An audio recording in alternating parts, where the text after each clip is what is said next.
And welcome to the Crawford Podcasting Network.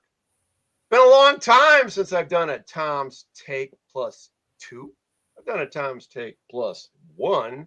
The guy next to me, my son Cody Crawford, but we have a special guest there in the bottom square, Travis Allen, the former Eastern Quaker, Notre Dame fighting Irish dude. We got some fun stuff we're going to talk about. I introduce first Cody Crawford.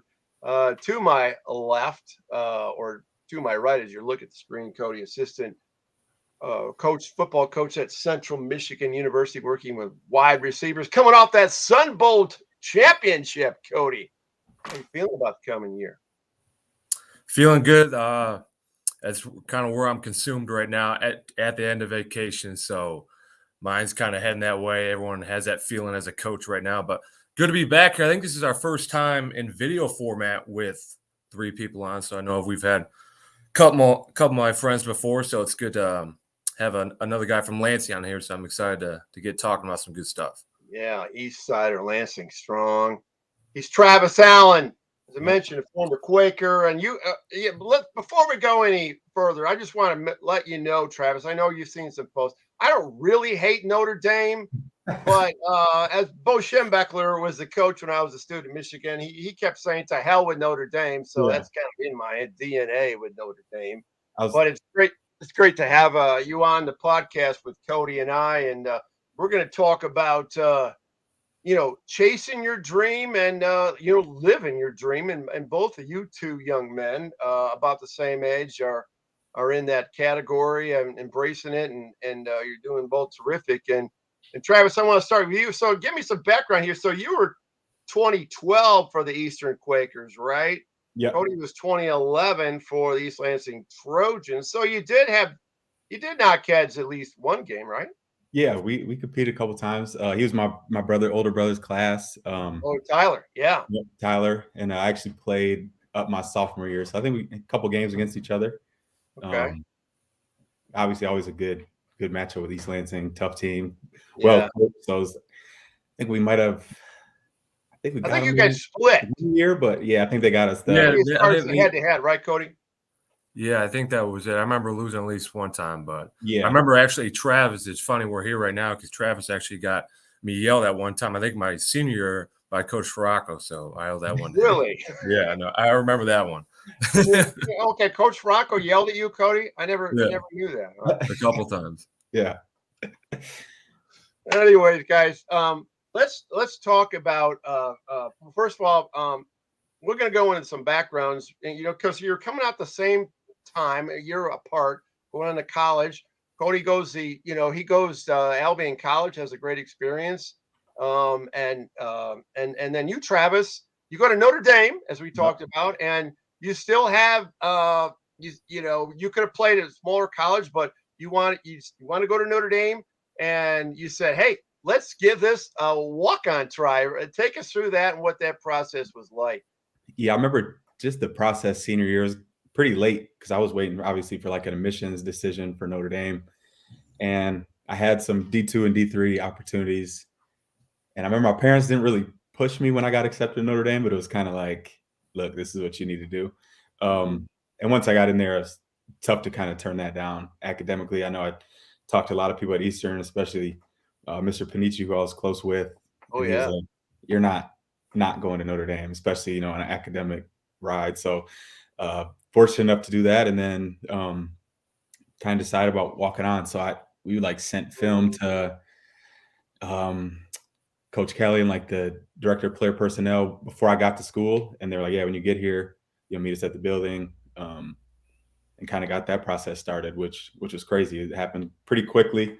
But it was also a big jump from, high school football to Notre Dame, especially not as a scholarship guy.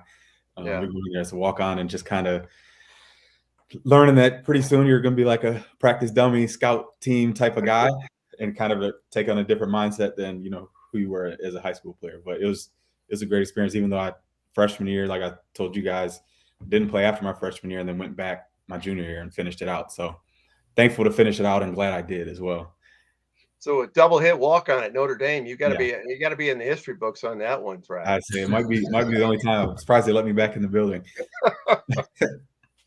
Cody, do you have any, I know, we talked about when we came out of high school, you thought about the walk on larger school. Did no regrets on going to Albion? You end up being the captain your senior year and had a great experience there. What's no looking back, No, huh? yeah, no regrets at all. That's actually really Travis and I got to know each other.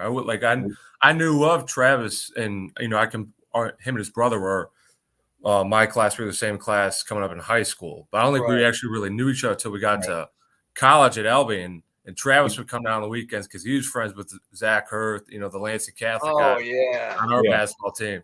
So that's where we really developed this friendship. But yeah, as far as my experience there, similar to Travis, just knew that was I had the dreams of the big schools too. But like once I saw the opportunity, what it could become, was like, yeah, that's what I need to do. And part of me was like, oh, I don't want to give up that, what I've been working for. But it kind of is funny how it works out, and absolutely, I couldn't really imagine going another route. But it's good, just kind of circle back with old friends, as we're kind of moving out of that entry level now of our profession. So, Right. he was when we were catching up on the phone, Travis was telling me, you went out there as an intern, right? Yeah. Kind of, same thing. And now we're kind of phasing and taking that next step, doing things that are, fast-paced environments and around very, high achievers. So I think that's, exciting just to see, a couple guys that were competed against in high school, and, one Notre Dame and then one, Division III Albion College. But you can get there different ways. Yeah, no doubt. We had some good times at Albion for sure. I remember my sophomore year when I wasn't playing, going up and watching them guys play in the fall. They had a good team. But yeah, it was Zach Hurth, obviously, very good friend of mine. So my mom went to Lansing Catholic, so that's how I know all those guys. And Jakovac is my mom's side. So Oh yeah. Yeah. That's a big time name. The Tom Yeah. Jakovac, that band, that whole tree. Yeah. Yeah. So Travis, so you partied at the Sigma New House, or you just put on there to just check out the campus, or what was the deal on there? We had some hangouts at the Sig New House for sure. Oh yeah, that's when it got going. Is when they came over. Yeah. And him and the basketball team. Then that's when the party started. Yeah, I never ask a question that I don't know the answer to. Right. That was an example of that. Okay, chasing the dream, living the dream. Here on the Crawford Podcasting Network, Tom's Take +2, Cody Crawford and Travis Allen, young guys, late 20s. I always say the old Rick Pitino thing: make your vocation a vacation. I did in the back part of my career in sports talk radio. But Travis, starting with you, I mean, I think in one of our conversations you talked about you want to be involved in sports. If you got that great degree from Notre Dame, but trying to figure out what that was. Did that take a process? And then where are you at right now as a sports agent in Southern California? Yeah, I mean, I remember at Notre Dame, even in business school, I was taking a ton of sports classes, sports marketing, sports management. It was just kind of figuring out what that path was, whether it was like a front office path or just working for a brand, doing sports marketing, going into coaching. I was all over the place. So I ended up getting the job with the sales job I had with Gallo and Royal Oak. I lived there for about 2.5 years. Okay. And that was honestly, it was a great experience. Sales experience. I had a chance to manage people, but it was still the whole time like figuring out what I want to do, because I kind of knew that wasn't the passion. Fortunate enough to coach at Brother Rice for a few years. And I remember Coach K was like, why don't you just go back in GA? Like you don't need to be coaching high school. Like you need to be coaching college. And I just didn't know if that was my route. Talked to a few people and they're like, you should look into the agency world. And I really had never even thought of that. But it was a chance to be around the game and then kind of be on that business side too. And I love sales, doing deals, working with people and building relationships. So honestly, towards the end of, I think 2018, I kind of started looking around and found an internship opportunity with Athletes First. It's kind of like had to decide to drop everything, drove out to California, making maybe $10 an hour, living in it was rough, but I was like, if I'm going to do it, I'm going to do it now. I think it was 24 at the time. So yeah, packed up. Parents were like, go do it, give it a shot, see what happens. Moved in with a buddy, Louis Savona, who had lived out there for a year. And he was like, yeah, we got an extra room. You want to crash it? Rent's pretty cheap if I was living in like the basement room. But yeah, 9 months intern, was offered a full-time position and been there since. Wow. That's hey, Cody, can you relate to the $10 an hour and all the Yeah, crunch we have chasing yeah, the it's dream? pretty fresh. Yeah. I think James Franklin. I hear James Franklin said for college football coaches, try to starve yourself as long as you can. Hang in there, kind of deal. And that's through your career. I mean, I'm well aware of it, being your dad. Of the stages that you went D3, D2, D3, and now at D1 at CMU. I mean, what kept the drive going? Continue the drive going. I mean, just kind of really when I look at it, is, what I've kind of set myself out to do since I knew I wanted to, go this route for a long time, really since high school. Like Travis, I mean, I can relate to him because he knew it was something in sports. I kind of thought maybe, do I want to coach high school for a little bit? But even by the time I got to college, I knew kind of what I wanted to do. Now it's more figuring out, where do I see myself as a coach? And you kind of grow a little bit and you kind of get more, narrower in your approach of what you want to achieve in your career. But I can, relate to Travis where, the early stages of your career, you might be, have one job that pays a little bit more money, and then to do something that is really going to pay off in the end and more so what you want to do, you got to make a sacrifice. And, I just finished my first year of Division I program. And it reminds me too, like, Travis going from Eastern to Notre Dame, how big a jump that is. And even for me as a coach, it's different, going from Division III to Division I, it's the whole operation, it's just a different working flow. So you kind of got to figure that out. And then, I'm running, Travis was on scout team. I'm running the scout team. So I'm thinking like, man, these kids, I know I'm not scared out here, but I know they are. So it's like, so I got to get them to not be scared. Yeah. But no, I can relate, just both what we're going for. I think as long as if you really enjoy what you do, it's never, I mean, it's cliche, but it's never like work. Like if you just want to try to improve on something to make yourself better, to work on a skill that's going to get you a promotion.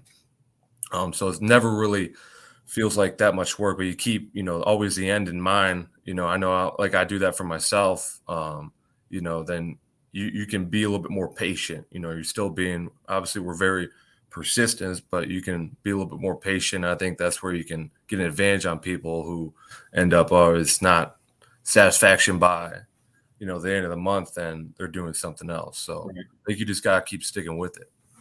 Travis, do you have, I mean, a sports agent? I mean, that sounds glam. You're in Southern California. My God, that's what your address, Laguna Hills, California. I mean, come on now. I mean, this is like. Yeah, I'll be out there soon. Yeah. He's already mentioned that. It coming out whenever. Yeah. So, I mean, but what are the good days and what are the days? Do you have those days like, what the hell am I doing here? Yeah, I think for me, right after I was hired full time, I was kind of in the football associate role, which is basically under all the agents. And then I was helping run our training program. So our rookies that we recruit come out and train in California for like 3 months leading up to the draft. And that was my role for like 2.5 years. And I was just like, man, when is that next step going to come? I was taking classes because you have to have a graduate degree of some sort to be a certified agent in the NFL. NBA and baseball is a little different. But so I'm taking classes. I'm long days after work going and doing schooling. COVID hits. Then we're like, what's going on? So it was a long couple of years. Then last summer, finally was able to take the test after graduating, and then got certified. So those days in there were just like, is it ever going to happen? Am I going to be able to recruit? Am I ever going to be able to sign guys? Am I ever going to be able to kind of do that agent part that I wanted to do so bad? And obviously, like Cody said, like when you see the end goal and you keep pushing, it's rewarding at the end. Was able to sign a guy this past year, was drafted by the Raiders in the 3rd round. And we kind of shoot for like that top 100. So was able to land a guy in the top 100, which was, just kind of crazy being with him at the draft. It was wild, but it was cool to see those guys' dreams come true and the relationships you build with them. It's like, it's pretty special. So, but there are those definitely those long days, especially as an intern. I'm like, all right, am I even gonna get hired? Then I was extended as an intern because like you said, you want to stick around. So I was like, hey, I'll do whatever it takes to be here longer. That was a place I wanted to be. Because I believed it was the best agency in terms of like people, how they kind of run their business is a lot different than, the other agencies. So it was where I wanted to be. I didn't want to jump around and just have the next best opportunity. I was willing to, kind of stick it out. So paid off. But yeah, definitely those long days. But I think last year draft night was like that, like you felt that reward. So Yeah. Oh, so that's like running out, like that's like Cody when Central's pulling up and playing LSU and the yeah, Buffs are, Cody. That you always say, okay, this is worth it. this is where, yeah. Yeah, that's the same exact thing. Same exact Yeah. thing. Cody, I want to, you've mentioned this a couple times to me about, and you guys are both in your late 20s, as I mentioned, you guys trying to have that dream job, chasing the dream and everything. And some guys just burn, okay, I can't do this anymore. I got to make a living. Where it goes, you're going down a freeway and you're going down from one lane or from 2 lanes to 1 lane. For the guys and once you get in that 1 lane, you get moving again. I mean, do you feel like that's a good metaphor describing what it's like of hanging in there and finally you outlast everybody and then you can get in a rhythm? Yeah, absolutely. I think that's exactly it right there, and kind of what I remind myself is. But I think it works that way in anything, whether it's you're a sports agent, you're a coach, you're a talk show radio host. I think the higher you go, there's going to be there's going to be a smaller group of people. But I think it's just the main thing for me is just trying to do something to get better, so I can keep moving with that group up and not get. Because I think the people that get probably burned out more if they're not seeing improvement or you're not seeing the results. But also being realistic and being patient enough and willing enough to like wait your turn. Like for me, the role I'm in right now, it's there's a lot of, like Travis was saying, when before he got promoted full time, it's like, man, like when you tell yourself yeah, I could do that for X amount of years, but then when you're doing it. I'm already thinking about the long nights of fall camp. That's what's on my mind right now. As we get in toward the end of July, I'm thinking. But yeah, exactly. Like when Travis said, when he's at the draft, that's the exact same thing.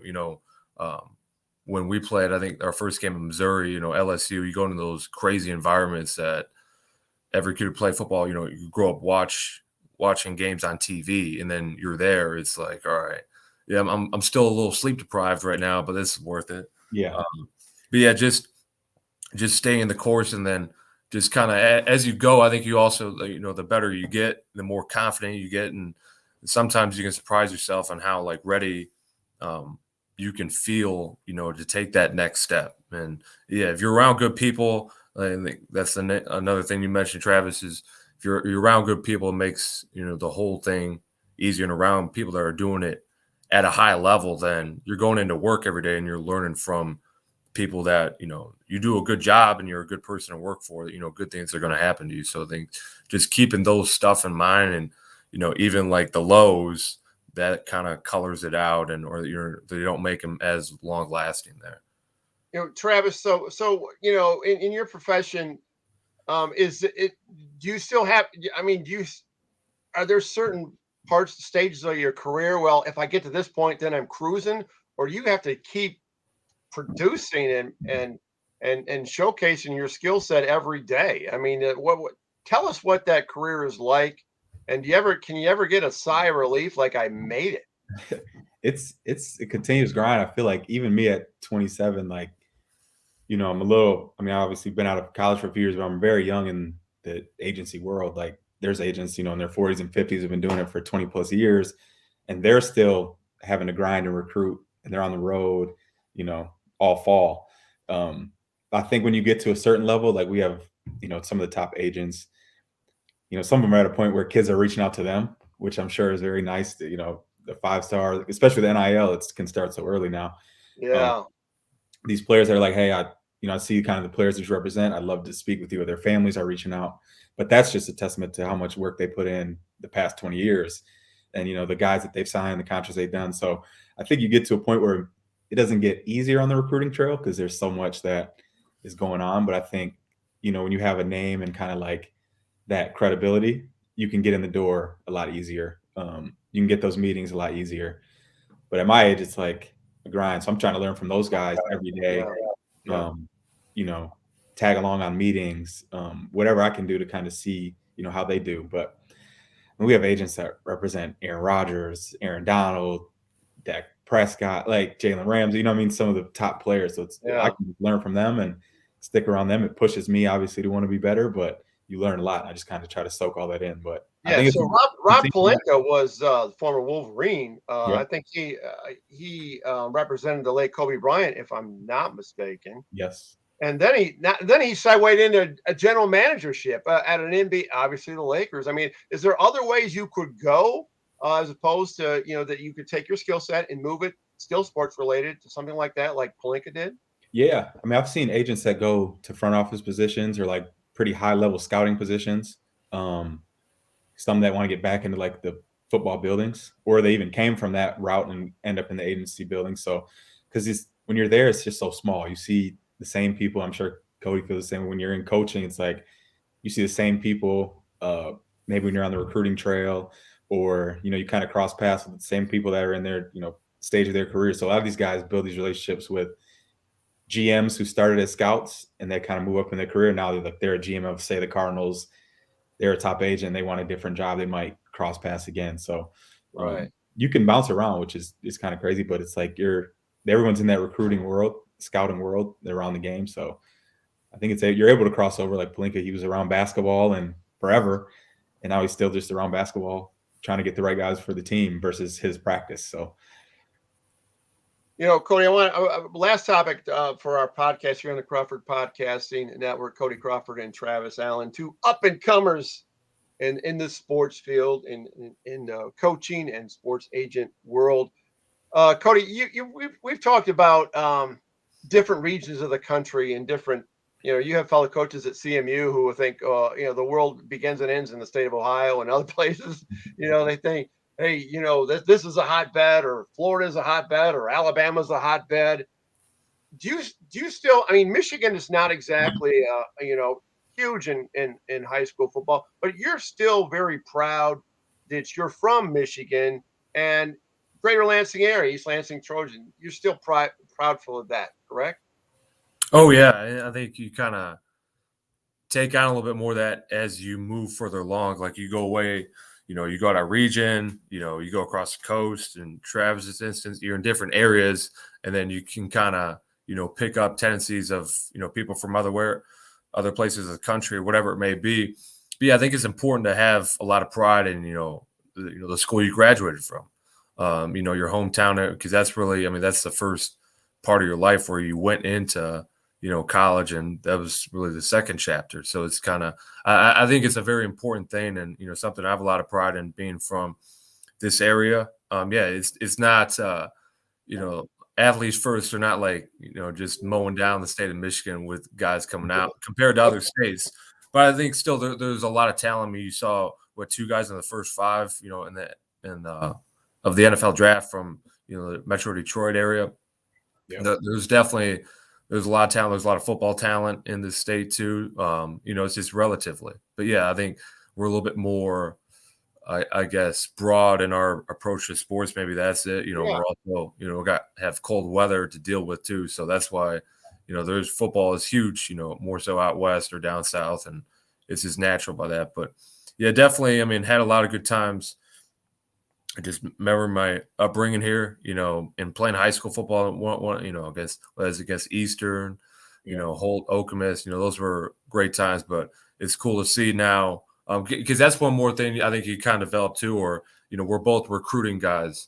That's kind of a huge part of both of our jobs. I'm always interested, where did this kid grow up? Where is he? What part of the region? And trying to draw lines, just and then make it easier down the line.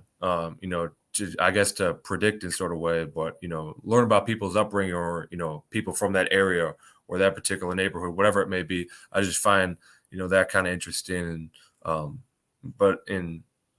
admire people that take pride in where they're from, and try to make those people that brought them up proud of what they're doing with their lives. I know Travis is very prideful of being an East Sider, Lansing Eastern Quakers, but I know he's super proud of being a Notre Dame Fighting Irish. But I gotta ask you, my friend, what the hell is going? Why is Notre Dame feel they're so arrogant? They're too big to join the Big Ten. I mean, you can be an orphan out there. Doesn't that concern you with all this? All the league consolidations, and Notre Dame's going to be out there twisting in the wind, or don't they care? I think we didn't care for a while, but I got a feeling that might change in the next few years with these super conferences and kind of where things are going. Because it's like, how else are you going to get in the playoff? How are you actually going to, you could be undefeated, but if you're not even in these conferences having a chance to play these teams, it really doesn't matter. You're going to be another one of those like, the other 5 schools that are fighting, just hoping they get a chance to get in the playoff. Obviously, Notre Dame is a bigger name than some of those smaller schools, but yeah, I mean, we might end up in the Big Ten here in a couple years, which I wouldn't mind. We get a game with Michigan and Michigan State every year, so I miss that. Well, Cody, you always say Notre Dame should play Michigan and Michigan State every year because you always say, son, regional rivalries are the best rivalries. Yeah, well, recently, I mean, they were playing, but I was thinking of that the other day. I mean, I'd like to see, USC, UCLA. I mean, even I think in the MAC conference, we said no to Western Kentucky, but we want to keep the Big Ten Junior. Yeah. But yeah, I think that's because this makes what college football is about. The regional where the fan bases are talking. Like Michigan doesn't have to concern themselves with anyone watching the game from Laguna Hills. That's a UCLA fan.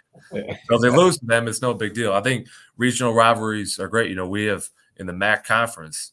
We have another guy here who's coaching at Western Michigan. Travis is Lansing Catholic friend who I know as well. And that's a great rivalry. So I think regional rivalries are a big thing and what make college sports, what they are, football and basketball. Yeah, and I love the Michigan State, Notre Dame, the Michigan, Notre Dame. Like those are some, especially growing up. I mean, I grew up as a Michigan State fan. And saw like some great games. The fake field goal, I was at that game with Garrett. Oh, yeah. I was on the Spartan side then. Giants, yeah. Little Giants. Was that called Little Giants? D'Antonio came out of those goofy names. Yeah. I was on the Spartan side then, and then going to Notre Dame, we're able to play them again. I'm on the other side, but it was still that same, great rivalry, great games. I know that was the year that they thought we kind of cheated them out of a undefeated season, but they got a Rose Bowl out of it. So I tried to tell them, look, we got you a Rose Bowl. Alabama, it might not work out the same way. So, I would love to see those games come back. And if we did join the Big Ten, especially the way it's heading, like I think it's probably a good move. We've done our independent thing for a while, so yeah. Well, stay tuned on that. We'll see how it plays. Hey, listen, Travis and Cody, we got to do this again sometime. It's like, you start out with a podcast. I think we'll go 15, 20 minutes. I mean, I could go an hour with you two. We haven't even scratched the surface, so we're going to do it again. I promise, Cody, once camp opens, I'm not going to bother you. I know you're going to go into the submarine or whatever, and then you're going to text me every we'll pick it back up in January or so. Yeah. Yeah, we'll see how our season goes, their season goes, and I definitely want to do it again. I appreciate you having me on. Oh, you guys are Greater Lansing proud. Lansing Eastern with Travis Allen, East Lansing Trojans with Cody Crawford. Thanks so much, and thanks to all our listeners out there. I'm sure there's going to be a lot of folks in our area and beyond that are going to appreciate this podcast and relate to this podcast. They're aspiring to chasing their dream, living their dream like these two young men are doing. So thanks again, guys. Talk soon. Appreciate it. We'll see. Thank you. Appreciate it.